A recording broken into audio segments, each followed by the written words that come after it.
controversial subject. I don't know if we want to have that conversation. We've been hanging out with old heads our whole life, man. People that were at the garage, that were at the loft. You know what I mean? These guys, they were there. They were there, son. They weren't calling it house. It was just club music. Like the name definitely came from Chicago, 100%. You know, warehouse, like house music, like. That's what they were like, kind of like going for it, you know. Like that's why they were calling it, because they were going to a club called the Warehouse. It's just facts, you know. It's house music, and it's not disco music. It's a drum machine. It's like it's house music. It's MistaJam on Capital Dance, and it's a very special pre-ken right now, as I am joined by two of the most influential siblings in dance music. A pair of brothers that I have wanted to meet in person for a very long time, and we wanted to find an excuse to get them into Capital Dance. They're in the UK, so we've got them, the Martinez Brothers. Steve, Chris, thank you for passing through, fellas. Yes! Let's go. Appreciate you, man. Appreciate the time. You already know. Listen, it's a real honor to have you here. When we first launched this station 6 years ago, your music was stuff that we had to make sure was on our first playlist. Damn. Like literally. Exactly? 2020. Wow. Damn, bro. We launched during lockdown in 2020. Wow. Damn. And the music that you guys have put out over the years, the vibes that you've brought to the world over the years. Thank you, brother. That's a blessing to hear, bro. Seriously. Appreciate the words. 6 years, like, sheesh. Like, it was like fucking yesterday, COVID. It's gone by so fast, man. It's crazy. I know. Thank you for the support, man. That means the world to us, man. Definitely. Listen, it's honestly, it's a pleasure. And I'll be very honest, if you didn't make good music, it would make it very hard for us to support. But we probably wouldn't be here. You would never have left New York. It just wouldn't have happened. But I mean, we need to talk about summer, because you've got a packed out schedule once again. You know, Amsterdam, Brazil, the UK, New York, and of course Ibiza. How is this summer compared to previous summers? How is it feeling so far? To be honest, man, this has been probably the calmest summer in years, just because we actually like made it a point to take a little bit of a step back, find a little bit of a more of a balance, you know, not just go so crazy touring, get a little bit of some gym in, some regular life in. Like the gym is a normal thing for us now. Yeah. It wasn't like that. We were living in Ibiza for like the past 15, 20 years, you know, so like that life could like easily just be, you know, touring, you know, traveling, whatever. But now we're just like, since we don't have the residency this year, you know, the gym all week, touring during the weekend. So it's kind of nice to have that, like, you know, switch it up a little bit, have that balance. You know? feel like normal human beings this year. But I mean, you did mention for a number of years, 15, 20 years, you know, Martinez Brothers in Ibiza has been, not to say that it isn't this year, because it is. I love the fact that the things that you're playing are proper. You have to be there, rather than I'll catch him next week. I'll catch him next week. Yeah. How does it feel knowing that this year you're picking and choosing what you do, rather than being hooked into being somewhere every single week? It's definitely a load off, you know what I mean? Having a residency and just being worried about, are people going to show up? Are the tables going to be filled? Are we going to, you know, have a good sellout? Are we going to do this? Like, whatever. It can really like put a stress. You got all your new music. Yeah. 'Cause you got to have fresh music every single week. Every week. Just like, you know, just playing the same old, you know, stuff that you always have. You know, you have to kind of be on it and make sure your box is on point.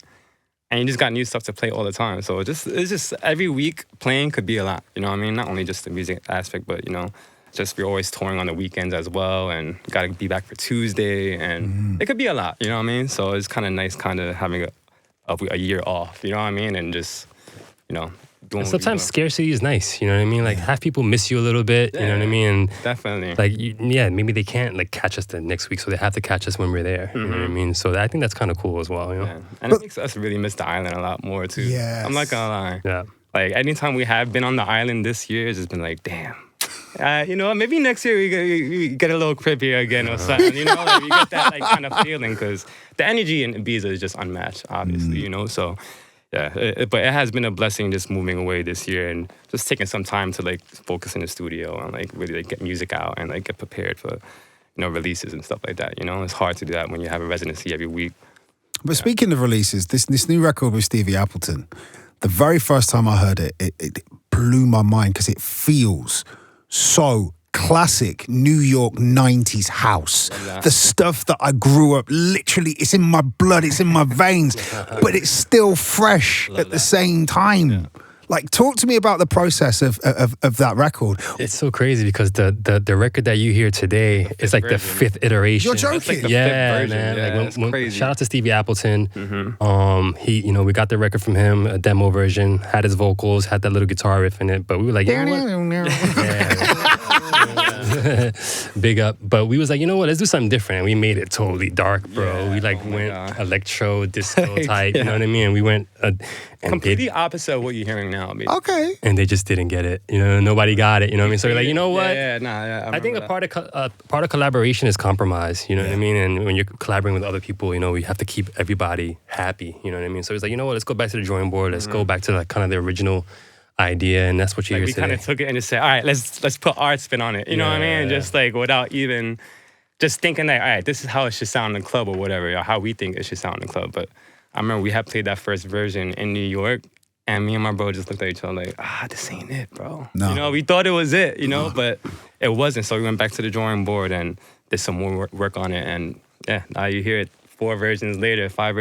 This is the final, the final release. I mean, take this as it's meant. This feels like classic cutting heads, Martinez Brothers. Do you know what I mean? Even though it took you, it was almost as though you were kind of going, yeah, well, everyone's going to expect that from us, so let's do something different. But then you were like, nah, we can do this. Yeah, no, for sure. And sometimes it beats like that, man. Sometimes you make a track in a day, and sometimes it takes you 2 years. Listen, bro, you'd be surprised on how much of our tracks were made like 3 years before it even came out. You're joking? Let It Go, like PAP, like there's so many tracks that were like 3 years before, and that maybe like went through so many different versions. You know what I mean? Because like we just like hearing it all the time, or we test it out and like things don't sound right, or like so much. So that happens so much, So sometimes it just takes either, like my bro said, 15 minutes or a day, or man, we on this working for like years until we get it right, So For sure. yeah. We definitely got impressions right. Steve, Chris, we've spoken about your summer so far, and we've given your new record a spin, but I want to chat to you about your story, because I love the fact that the pair of you have been doing this for so long, yet you look so young. I know that that's what dance music does for you. But also, New York and house music. Very recently, we had Marshall Jefferson in, and we were talking about the birth of house. Right. And it blew my mind. Yeah. You Controversial guys... subject. Say again? Controversial subject. I don't know if we want to have that conversation. No. Listen, bro. He was like, Jesse Saunders made the first house record. He said it.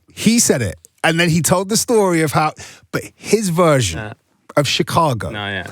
And then that came over to New York. And then New York took it somewhere different. Now, for me, and my musical heritage, that New York, New Jersey, that sound, the sound that is the Martinez Brothers sound. Right. Yeah? Yeah. That for me, talk to me a bit about how it was, because you guys were there as children. Yeah. How was it? It was crazy, man. Like the first club we ever played was a legendary club in New York called The Shelter, which was headed by this guy named Timmy Regisford, who Legend. for us, This is like one of our is favorite one of the DJs. forefathers of house music, because he was doing things with Colonel Abrams and Boy Jarvis, even before Goblet, the Chicago Listen, guys. man. Before, no. They were doing Trapped things- was 1984. Yeah. Colonel Abrams, visual, That came all out those before stuff. that. All that stuff is pre-Chicago. Yes. And It is. And It's it's just house facts, music. And it's house music. And it's Yeah. not disco music. It's a drum machine. It's like it's house music. It's We just didn't. They weren't calling it house. Weren't It was calling just it house. club- It was just club like music. the name definitely came from Chicago 100%. Warehouse, like house music, like that's what they were like kind of like going for it, like that's why they were calling it, because they were going to a club called the Warehouse, But yeah, like my bro said, there's facts out there, man. There's Googles, you got the Discogs, you got the Googles, visual. We got receipts. We got receipts. Got receipts. Whoever wants to have this conversation, like we could have this debate, we could put it live, we could listen, man. And Frankie Knuckles is from the Bronx. And Frankie Knuckles is from the Bronx. Y'all really be forgetting that though. Like listen, man.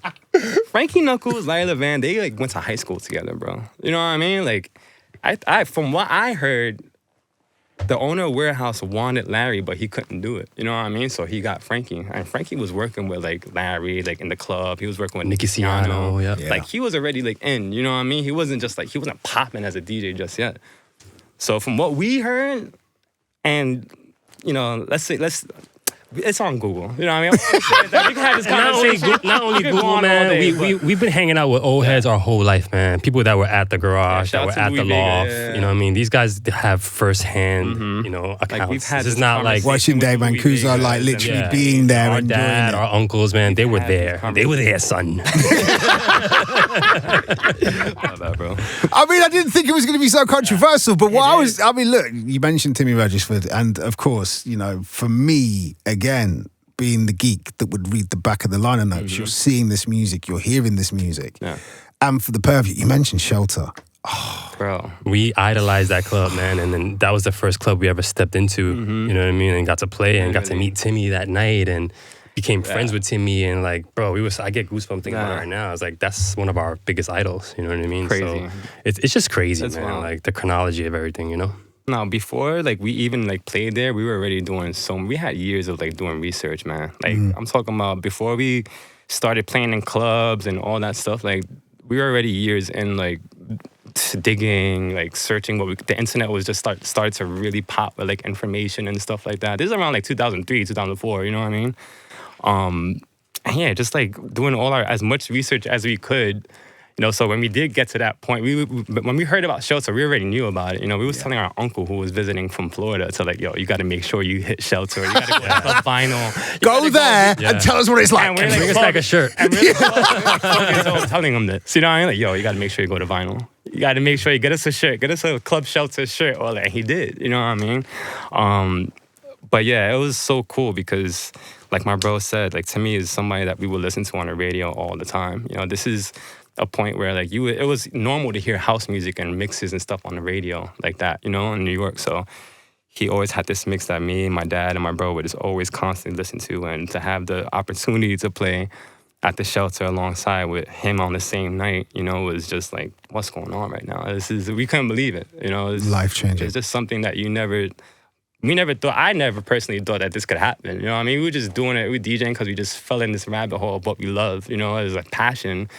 And next thing you know, we get in contact with Dennis Ferrer, and he invites us to Shelter, and we meet Timmy, and there's just so much that kind of like happens that is like a spiral effect, you know. But yeah, it's crazy, man. It's a blessing. We're truly blessed, bro.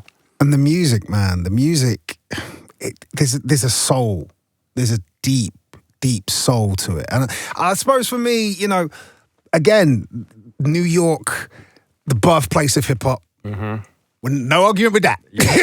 No, Nobody's disputing that. Yeah. But you've got hip hop, you've got salsa, you've got merengue, you've got house music, you've got all of these things all at once, and then that infuses itself into the fact that, you know, when you hear house music from New York, it feels different. Yeah. Without a doubt, man. Yeah. And it's all because of the forefathers, man. The Tony Humphreys, the Timmys, you know, the Louis Vegas. Masses at work, man. Masses those at guys work, were bro. like putting it down, bro. And it's like Still those guys putting it are down, man. the discography is crazy, man. Yeah. You know, so those are our idols, man. And those guys, we owe everything to those guys. You know, and we all do actually. Yeah. Anybody who's doing things today, we owe it all to those guys. You know what I mean? Whether you know about them or not. Right. You know.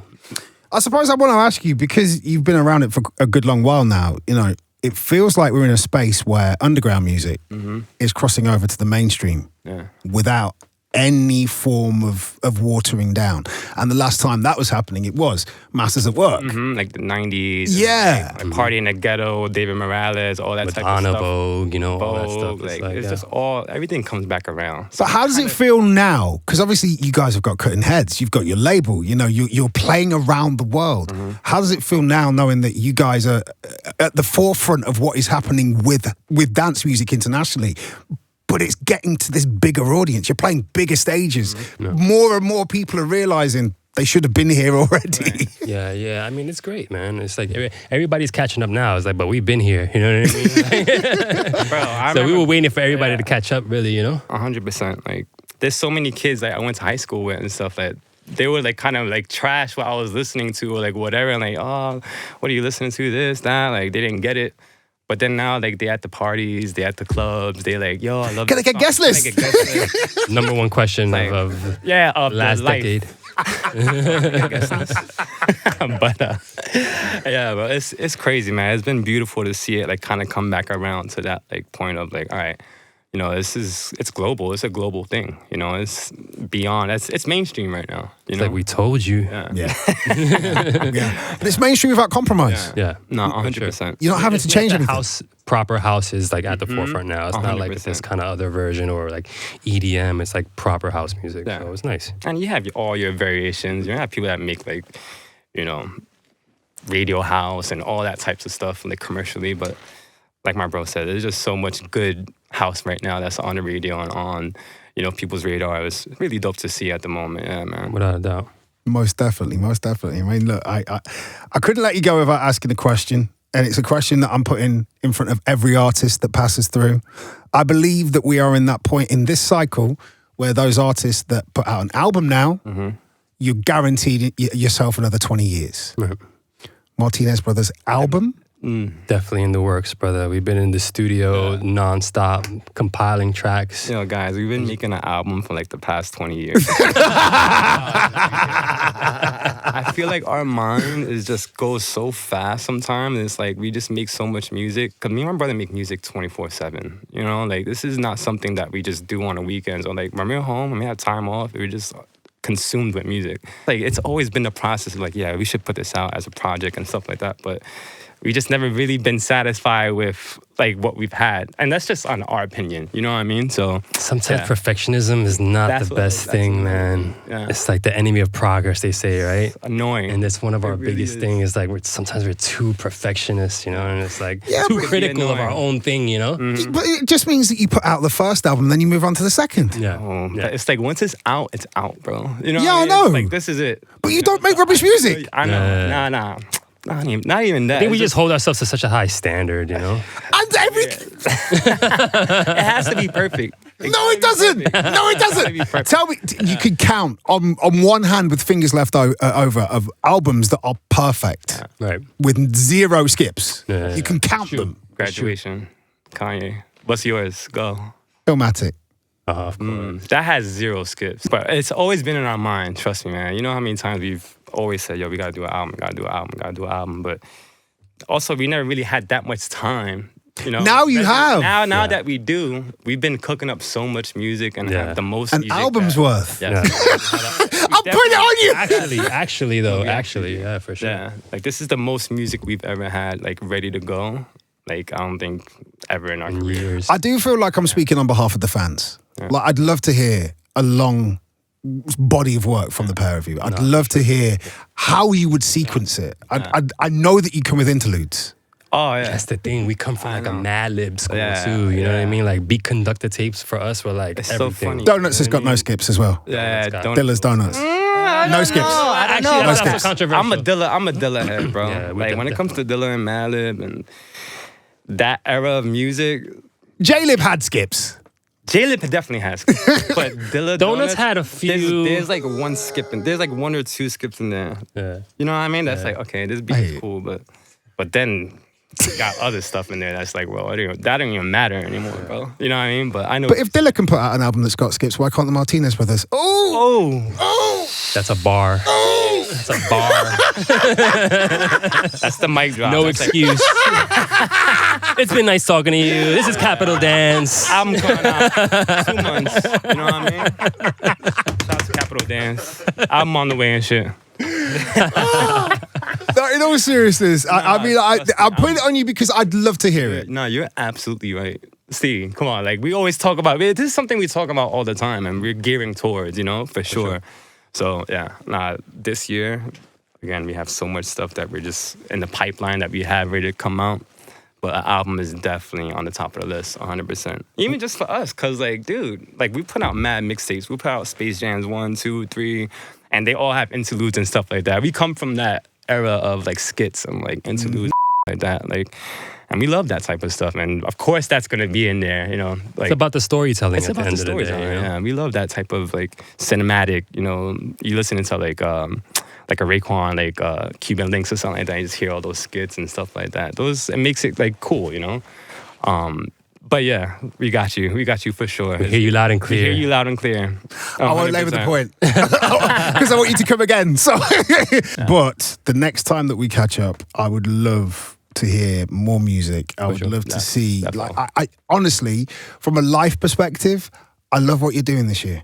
Thank you, brother. I've seen far too many people come and go and burn themselves out, and they burn bright, but you're doing the right thing. Thank you, brother. Appreciate Thank you. I you, man. appreciate that, man. We want you here for a long time. Yes, sir. Definitely, man. Yes, Thank sir. you, man. Life comes first at the end of the day, man. We could work till we're blue in the face, but we got to be right with ourselves and Health is wealth, man. exactly. 100%. Put yourself first. Everything will come after. You know what I mean? Make sure you're good, and you could take on the world, man. It's been paying off for sure.